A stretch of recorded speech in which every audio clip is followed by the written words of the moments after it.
3 people bought what they thought was the same watch last month.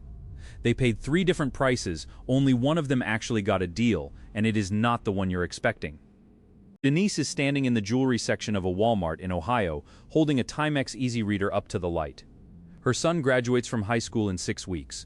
She wants something that says "proud of you" without saying, "I spent $400 to say it." The price tag reads $51.92. She does not know this, but that number was not decided by anyone standing in this building. Not the store manager, not a regional buyer sitting in a Bentonville office. It was set by Timex months ago, in a document neither Denise nor the cashier will ever see. Most of what you see on a Walmart watch counter is not really Walmart's price. It is the manufacturer's price, wearing a Walmart price tag. The mechanism is called minimum advertised price. Brands like Timex and Casio set a floor. Retailers can sell below it if they really want to, but they cannot advertise below it, cannot tag the shelf below it, and cannot let the number on the sticker drop below what the manufacturer allows. Break that rule enough times and the brand stops selling to you. No more Timex on your shelves, no more Casio. That threat does more work than any store manager could. So when you walk the Walmart watch aisle, you're not really watching Walmart set prices, you're watching Walmart obey them. Check the receipt for a Casio AE 1200 Watt HD 1A digital watch, and you will find it priced at $22.39. Now check that exact same watch, same model number, on Amazon the same week.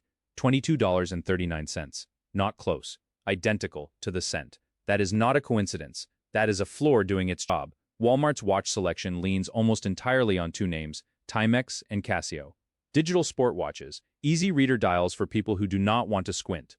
Ironman models for the gym crowd, 30-lap chronographs built for someone tracking mile splits, not admiring a dial. Prices cluster between $20 and $60, and inside that range, almost nothing separates one retailer from another, because almost nothing is allowed to. You will occasionally spot a real markdown, and it is worth knowing what that markdown actually is. A Timex Easy Reader listed at $56 turns up on clearance at $22.50, 60% off, and it looks like Walmart finally undercutting the manufacturer. It is not. Clearance pricing is a different lever entirely. It happens when inventory is being cleared off shelves to make room for a new colorway or a discontinued run, and manufacturers generally look the other way on clearance. The same way they would not object to a store selling last year's calendar for $1. The everyday shelf price, the one Denise is looking at right now, never moves. That one belongs to Timex. Here's the part that stings a little. Walmart runs on being the cheapest option in the building. Groceries, electronics, detergent, all of it built around beating the guy down the road by a few cents. Walmart's entire reputation, the thing that turned a single Arkansas store into the largest retailer on earth, is the promise that nobody prices lower.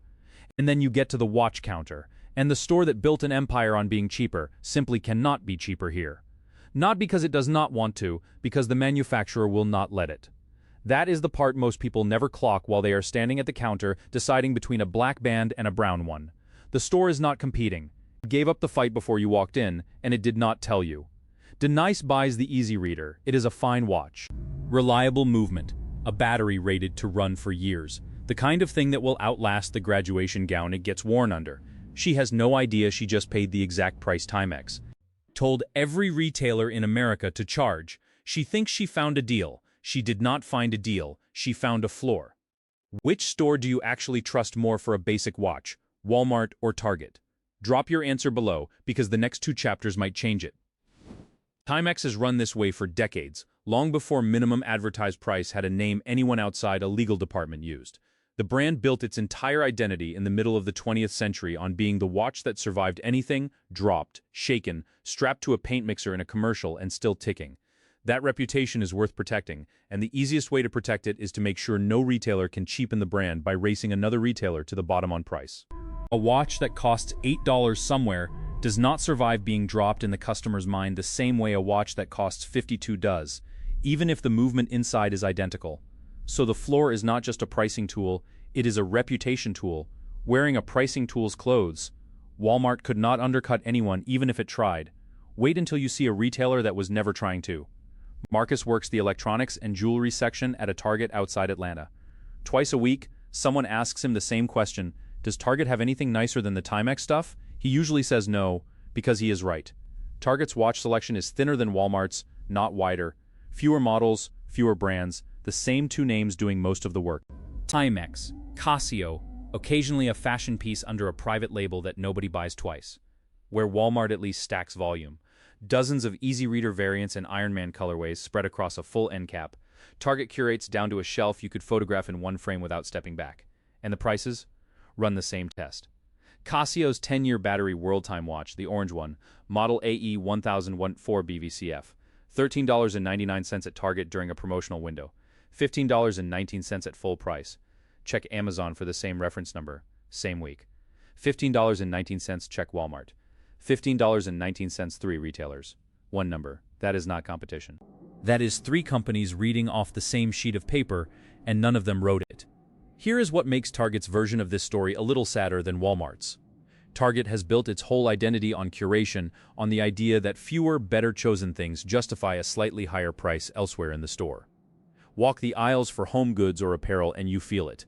A version of a product that costs a little more because someone at Target decided it was worth stocking over the alternative. That premise works on a throw blanket. It does not work on a Timex watch, because Target did not curate the watch. Timex priced the watch, and Target is only allowed to display the number it was handed, the same number Walmart was handed, the same number Amazon was handed. So you get the strange result, where the store trying hardest to feel premium is selling the exact same $15 Casio as the store that is not trying at all. All that brand positioning, the clean aisles, the curated feel, and it evaporates completely the moment you reach the one category where a third party outside the building already decided the number. I'm not sure Target even wants to compete here. Walking the floor, the watch section feels like an afterthought wedged between the phone cases and the reading glasses. Not a category anyone at headquarters is fighting over. Compare that to how hard Target fights over its own private labels elsewhere in the store, the ones built specifically so no other retailer can undercut them. There is no equivalent private label watch anywhere in sight, and why would there be when fighting over a category where the fight was decided before the watches ever left a factory floor in Japan is not a fight worth having. That is the quiet detail nobody puts in a headline. Two national retailers, radically different identities, radically different marketing budgets, radically different ideas about who their shopper even is, selling the same watch for the same price down to the penny, not because one caved to the other, because both were following a rule from somewhere else entirely. One that neither of them had any hand in writing, and one that neither of them can quietly break without losing the right to sell the product at all. Somewhere in a Bentonville office and somewhere in a Minneapolis tower, two separate merchandising teams looked at the exact same manufacturer price sheet this year and made the exact same decision because there was only ever one decision available to make. Two stores, one price sheet, and neither one wrote it. Now picture a retailer that has a price sheet of its own. One it wrote itself, and one it has never broken. Frank is 71. He has been a Costco member since the Clinton administration, and every 18 months or so, he wanders past the jewelry case near the pharmacy just to see what showed up. This week it is a Seiko 5 Sports, reference SRPD 93, blue dial automatic movement, the kind of watch that does not need a battery because your own wrist winds it. Seiko's own suggested price for this watch is $325. Costco's price tag reads $210. Amazon, that same week, has the identical watch for $229. Seiko's own website does not have it in stock at all. The warehouse around him hums with the particular sound of a Costco on a Saturday morning, forklifts beeping somewhere near the loading doors, carts rattling over polished concrete, 100 conversations blending into one flat wall of noise. Nobody else stops at the jewelry case. Most members walk straight past it toward the rotisserie chickens and the pallets of paper towels, which is exactly why the watch case rarely gets restocked with any urgency. It is not the point of the trip for 99 out of 100 people who walk past it. For Frank this week, it is the entire trip. Frank does not know the mechanics behind that gap. He just knows it is the best price he has seen on this watch anywhere, and he is right. But the reason is not luck, and it is not a clearance fluke. It is policy, and it has a name, and it goes back more than 40 years. In the 1980s, Costco co-founder Jim Sinegal set a rule that has never been formally written into a single SEC filing, and yet every buyer at the company treats it like scripture. No branded item gets marked up more than 14% over cost. Kirkland signature items get 15%, not a 14% margin, 14% full stop, on top of what Costco paid to get the item in the door. Compare that to the rest of retail, where a 50 to 100% markup is the industry default and considered completely normal. $50 becomes $100. That is not gouging by industry standards. That is Tuesday. Costco looked at Tuesday and said no. Senegal used to tell a story about it. Costco was selling Calvin Klein jeans for $29.99, while department stores charged 50 or more for the same pair. Then his buyers found a cheaper wholesale deal on the same jeans. Every instinct in retail says pocket the difference. Senegal dropped the shelf price instead down to $22.99. He compared the temptation to keep that money to using heroin. Not tempting, heroin. Do it once, he said, and you will want to do it again. And eventually the whole company is built on doing it again. That sentence is doing more work than it looks like on the page.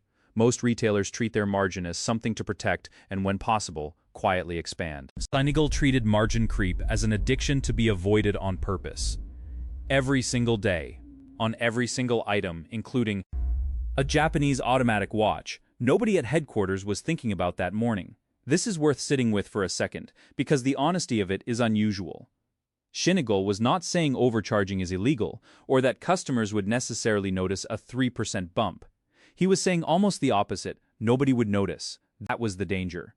A business that can raise a price by 3 cents and watch nobody blink has just discovered how easy it is to keep doing that, quarter after quarter, until the thing that made the company trustworthy in the first place has quietly disappeared, and nobody can point to the exact day it happened. The 14% rule is not really about the number 14. It is a tripwire, placed there specifically because the company that built it did not trust its own future executives to resist the pull on their own. So this is where the mechanism actually explains the receipt. Costco does not need MAP pricing to protect its margin because Costco was never trying to build margin into the watch in the first place. Walmart and Target are locked at the manufacturer's floor. Costco simply never climbs toward a ceiling. Different problem, different result. And Costco can afford this because it is not really selling you the watch, it is selling you the membership. Membership fees make up roughly 2% of Costco's total revenue and yet account for more than half of its actual profit. The $60 franc paid in January is doing the heavy lifting. The Seiko on the shelf in front of him is almost a courtesy.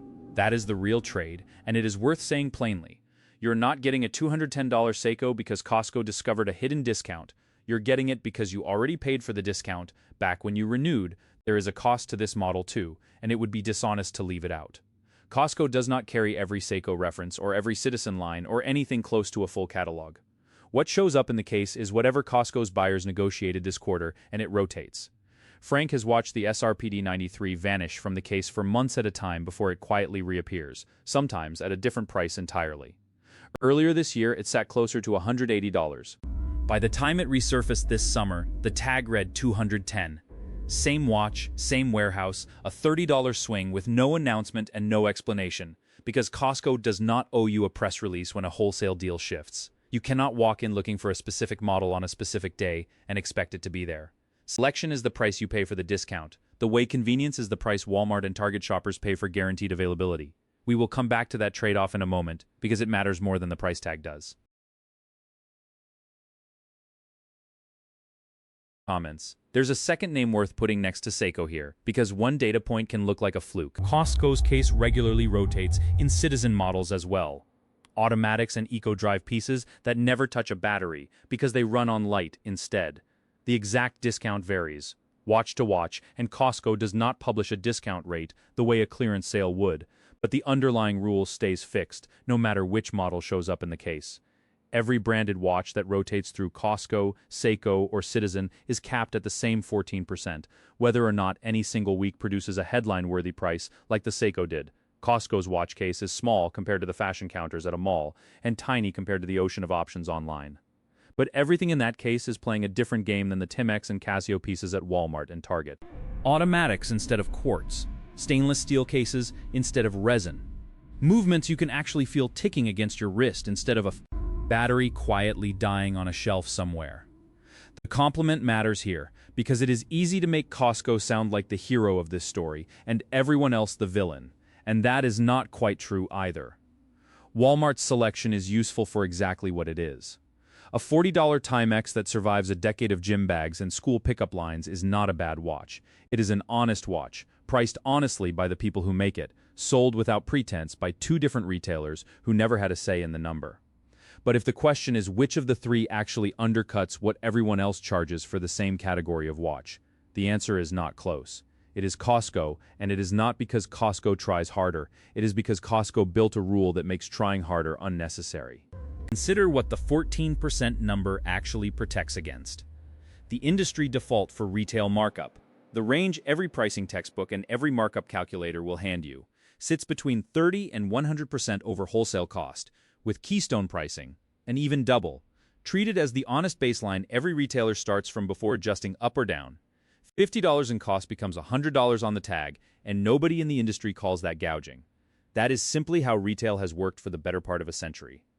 Costco looked at that baseline the same year Senegal took over from Price Club's founding model and decided the baseline itself was the problem, not a discount off the baseline.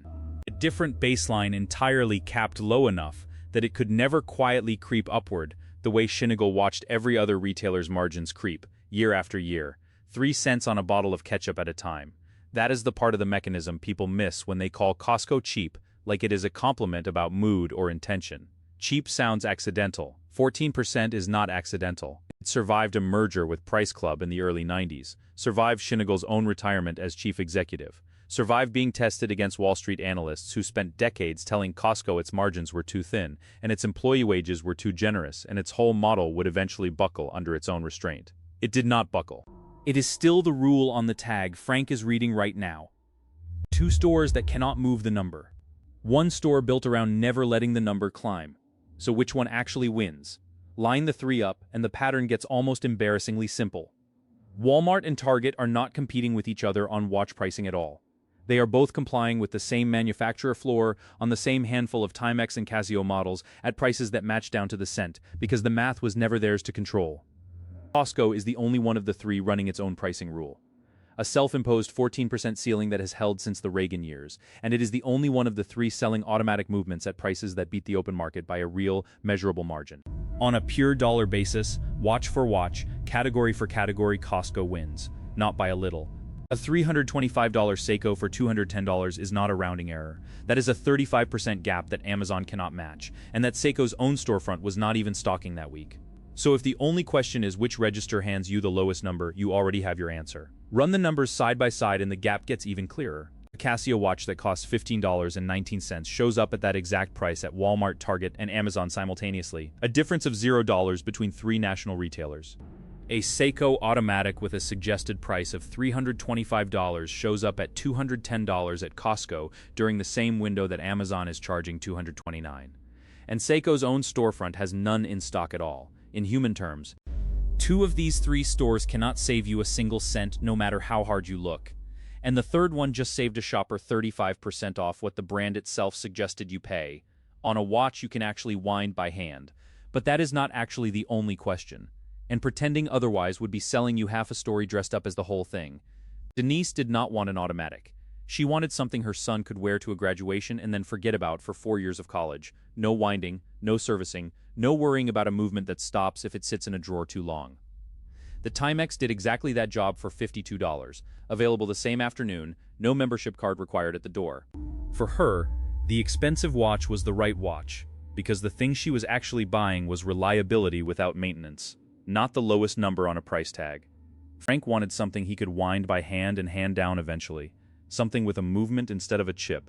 Costco gave him exactly that, at a price no other channel matched that week. For him, the discount was not incidental, it was the entire reason the purchase made sense. Marcus, standing behind the Target counter, is not really selling to either of them. He is selling to the person who wants to walk in, grab a $15 Casio on the way to buying detergent, and never think about a warehouse membership or a resale market again. None of these 3 people made a mistake. They were not even shopping in the same category. Even though every one of them technically bought a watch, one bought convenience, one bought a discount married to a specific piece of engineering.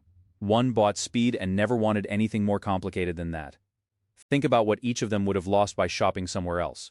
Send Denise to Costco and she now needs a membership card she will use twice a year, a warehouse trip instead of a stop on the way home, and a graduation gift that might not be there in the size or style she wants. On the one afternoon she has time to buy it. Send Frank to Walmart and he finds a wall of Timex and Casio and not a single automatic movement in the building. Because Walmart's whole model is built around a manufacturer floor that never includes the kind of watch Frank actually collects. Send Marcus's Target customer to Costco for a $15 Casio, and they will spend $60 on a membership just to save nothing, since the Casio costs exactly the same wherever they buy it. The lowest price only helps you if the thing being sold at that price is the thing you actually wanted. Picture all three of them a year from now. Denise's son still has the Easy Reader in a drawer somewhere, probably still running, mostly forgotten, exactly what $52 was always supposed to buy. Marcus is still fielding the same question twice a week from shoppers hoping Target hides something nicer behind the counter, and still saying no, because the answer never changes. Frank is still checking that jewelry case every time he pushes a cart past it, not because he needs another watch, but because the not knowing what will be there is half the reason he keeps looking. Three completely different relationships to the exact same category of object, and every one of them makes sense once you know which rules were actually in play. So yes, if you're asking which retailer runs the lowest prices across the board, it is Costco, and the 14% rule is the real sourced 40-year-old reason why. But the honest answer to which one should you actually buy from was never about the number on the tag. It depends entirely on what you're walking in there to solve. A graduation gift does not need a movement. A collector does not want a rotating warehouse selection they cannot count on. A parent grabbing a watch between the cereal aisle and the checkout line does not want a membership fee standing between them and the door. The lowest price only wins the argument. If price was ever the whole argument, for most people standing at that counter, it was not. Costco is not cheaper because it cares about you more than Walmart or Target do. It is cheaper because it wrote itself a rule the other two never had the freedom to write. Tied to a business model built on a membership fee instead of a markup, that is not a moral difference. It is a structural one. And once you see the structure, the receipt stops looking like a mystery and starts looking exactly like what it always was. None of this means Walmart or Target are doing anything wrong, and it would be a cheap ending to pretend otherwise just because it makes a tidier villain. A manufacturer floor is not a scam.